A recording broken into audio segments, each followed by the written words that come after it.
No longer will I let neglect stack up on me so that I will have the sorry scenario 6 years from now, giving some excuse instead of celebrating my progress. That's the key to discipline.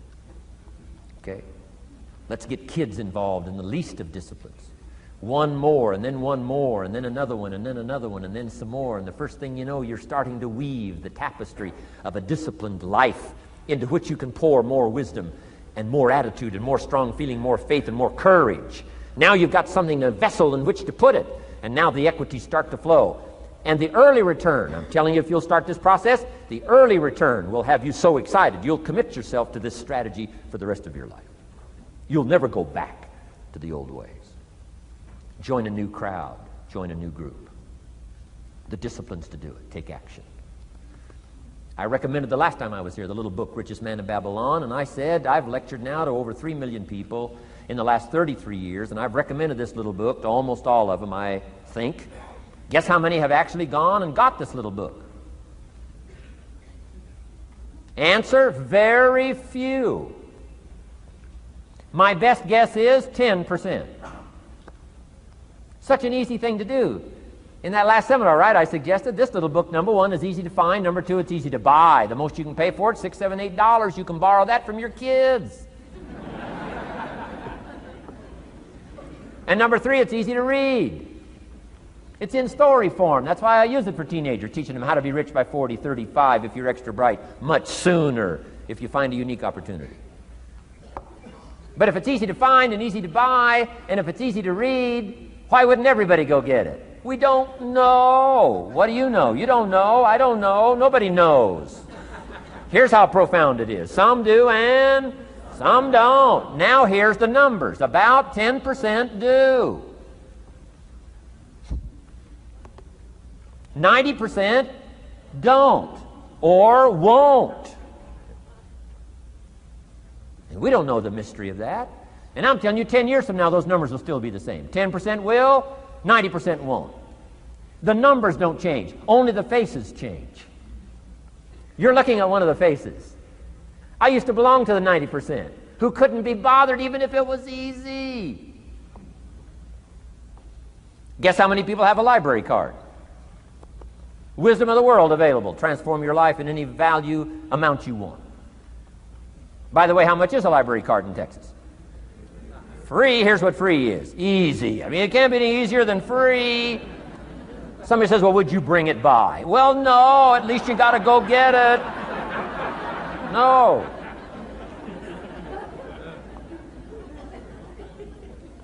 Wisdom of the world available. Transform your life spiritually, socially, personally, economically, and every other way. Teach you how to be rich and powerful and sophisticated and healthy, influential. How many people have a library card? Answer, 3%. 95, 97% couldn't be bothered. Guy specializes in happy hour, but he doesn't have a card.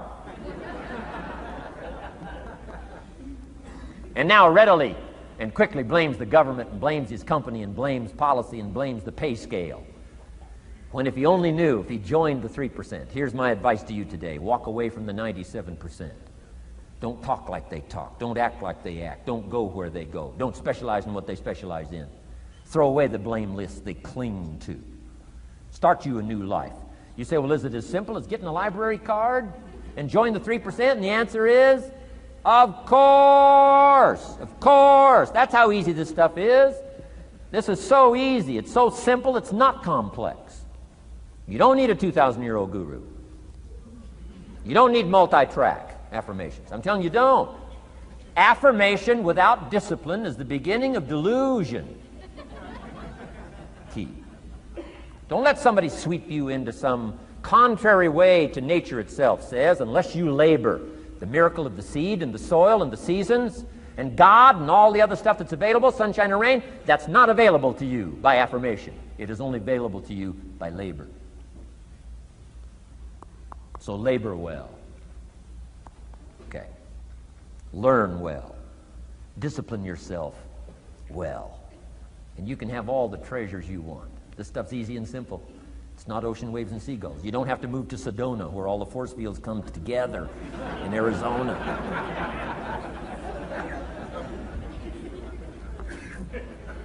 Let's teach our kids the simple ways to transform their health, number 1.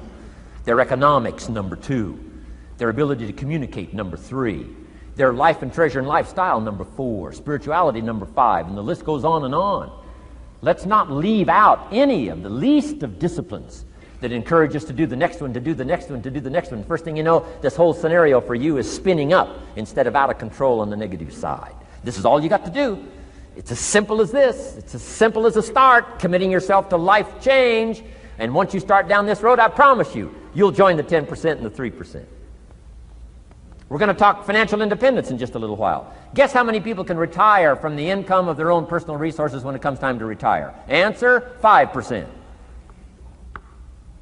In the most independent country in the world, 95% are dependent, 5% are independent. Take charge of your own retirement.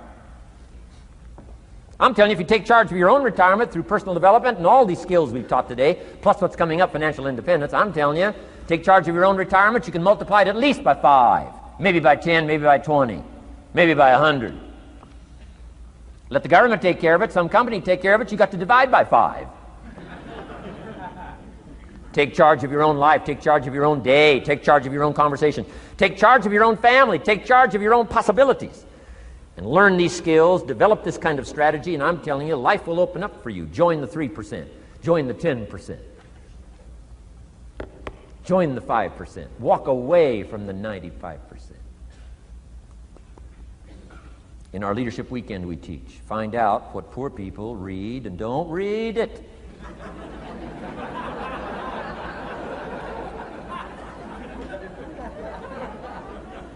I'm telling you, don't talk like they talk. Lend a helping hand, but don't fall into their poor philosophical scenario. Don't blame what they blame. Don't use the excuses they use. It's called the language of the poor. Switch gears, switch language, switch ideas, switch strategy. Start with the simplest of disciplines. And don't bemean any of these disciplines. The smallest of disciplines starts the process of life change.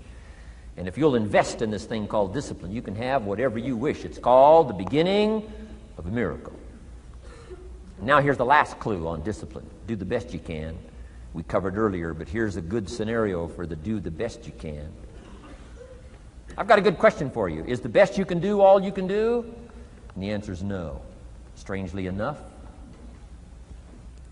If we all fell on the floor right now and did as many push-ups as we possibly could, and let's say for some reason you haven't been into push-ups lately, I can't imagine why, but let's say the best you can do is 5. And you look up at the rest of us and say, hey, 5 is the best I can do. We can tell by the look on your face that's probably true. 5 is the best you can do. Now, is 5 all you can do?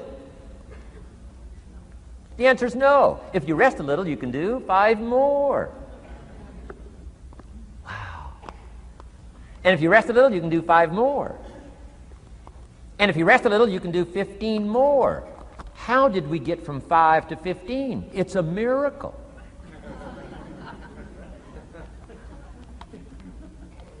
And if you rest a little, you can do 15. Rest a little, you can do 15. Rest a little, you can do 20. How did you get from 5 to 20? It's a miracle. Did you know you can keep doing that? Do a little more, rest a little, do a little more, rest a little, and finally get up to 50 push-ups? Is it possible to get up to 50 push-ups? Of course. How do you go from 5 to 50? It's a miracle. How do you get a miracle going? Number 1, do what you can. Don't leave out what you can, from writing a letter to your mother in Florida. Start cleaning it all up. 2, doing the push-ups. Go from 5 to 50. It's a miracle. Number 1, do what you can. Number 2, do the best you can. Here's number 3, rest very little.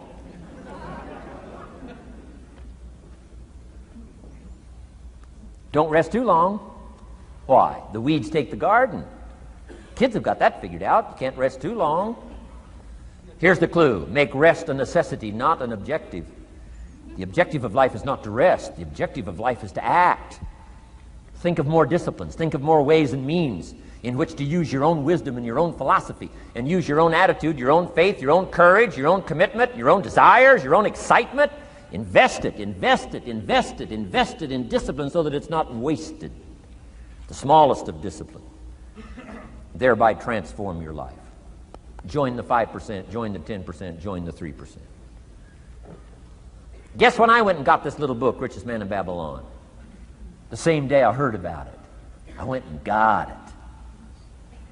Somebody says, well, Mr. Rohn, does that make you different than most other people? And the answer is yes. Somebody says, well, why is that? We don't know. We don't know. What do you know? You don't know. I don't know. None of us knows. Some do and some don't. The numbers don't change. Only the faces change.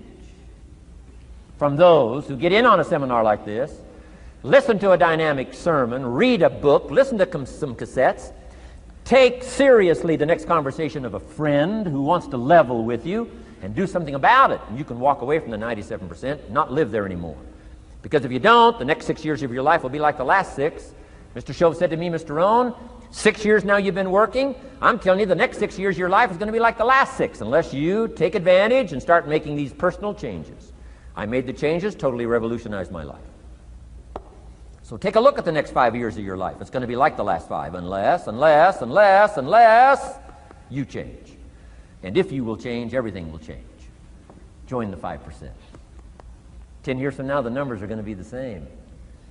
But I'm telling you, some faces in this audience can change and start showing up in the 3% crowd, in the 5% crowd, in the 10% crowd, and thereby dynamically affect your life and your future. Develop these strengths. Now here's the last ability. Develop the ability to share. Pass along to someone else. If you've picked up a good idea today, pass it along. Don't let it stay. Pass it along. A book, if you take one of these little books I've suggested home and it affects you, pass along. Say, hey, I found a book, really helped me. I found a book, got me thinking. I found a book, changed my health. I found a book, got me inspired. Pass it along, pass it along, pass it along. Here's what's exciting about sharing. If you share with 10 different people, they get to hear it once, you get to hear it 10 times. So it's probably going to do more for you than it is for them. But it's called what? Everybody wins. When somebody shares, everybody wins. Wow. Share your ideas, share your experiences, share your knowledge. You can have just as much pleasure as I do. I said, giving this seminar, this is one of my joys in life. Give a seminar like this, make the best investment I can of words and spirit and heart and soul and time, energy. I don't have to work this hard. But I gladly work this hard. Why? I want the return. Your words touch my life. See, that's heavyweight stuff. You can't buy it with money. But I'm telling you, you can get the same thing started by recommending a book. Somebody will read that book, and then they'll read another one, and they'll read another one, and they'll come to you someday and say, you got me started. That book you recommended turned my lights on, turned my mind around, got me thinking, got me pondering, and I've been on track ever since. You can get just as much praise as I do if you'll share. Share with your children. Share with your colleagues. Share with everybody that comes within your grasp. Share. Now here's what sharing does. Not only helps you, helps the person you share with. Here's what else it does. Makes you bigger than you are. If I had a glass of water up here and it was full, question, can that glass hold any more water? If it's full, if the glass is full, can it hold any more water? The answer is yes. But for it to hold more, you got to pour out what's already in. That's what I'm asking you to do. If you're full of ideas, if you're full of good things, I'm asking you to pour it out, pour it out, pour it out. Why? I'm telling you, more will be poured in, poured in, poured in. Next, when you do pour out, you become bigger. It's not like a glass that stays the same. Human beings have the ability to grow in consciousness and awareness and capacity. It's unlimited capacity. I found out kids don't lack capacity. In Europe, the kids speak what? 2, 3, 4, 5, 6 languages. When I grew up, my father spoke German, never taught me. My mother spoke French, never taught me. They were trying to get away from all the old world languages back then. Had no concept how valuable languages were going to be in the future. Just didn't know. So they abandoned the German, abandoned the French. I could have learned all 3 languages instead of just English. My girls went to school in Beverly Hills. They've turned that around. In first grade now in Beverly Hills school system, they offer 3 languages besides English: French and German, Spanish. Why? Because kids can learn 2 languages just as easy as 1. Question, how many languages can a child learn? Here's how many.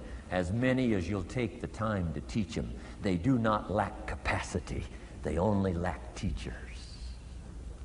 Wow. And I'm telling you the same thing as with you. You don't lack capacity. But here's how you expand your capacity. And that is to share what you've got. Now you get bigger. Share some more, now you get bigger.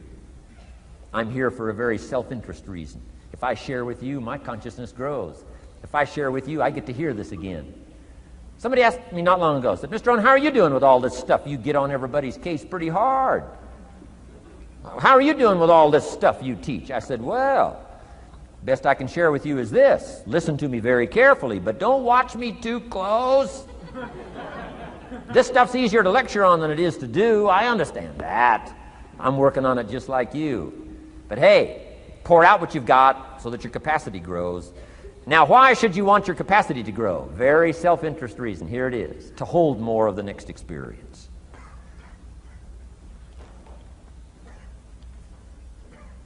You mean to tell me that sitting in this audience, some people will get more out of it than others? And the answer is yes.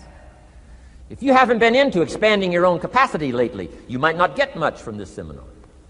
But if you've been into expanding your capacity, and you've been sharing, and you've been doing all this stuff, I'm telling you, no telling what all this could mean to you today, this chance to grow, change, develop, absorb, take in. I'm asking you to expand and grow so you can hold more of the next experience. Some people can't be very happy. You could pour happiness out on the whole world. Some people can't be very happy. Why? They're not big enough. If you're small, you don't get much. Small in comprehension, small in the ability to think and wonder, small in appreciation, no matter how much is poured out. Prosperity can be poured out on the whole country. Some people don't get much. Why? They're too small in their thinking, too small in their ability to share, have not expanded to their full capacity. Don't be like that. Now, some people aren't going to get much because they've got their cup turned upside down. You couldn't put anything in. Learn to share. It's a glorious, glorious experience.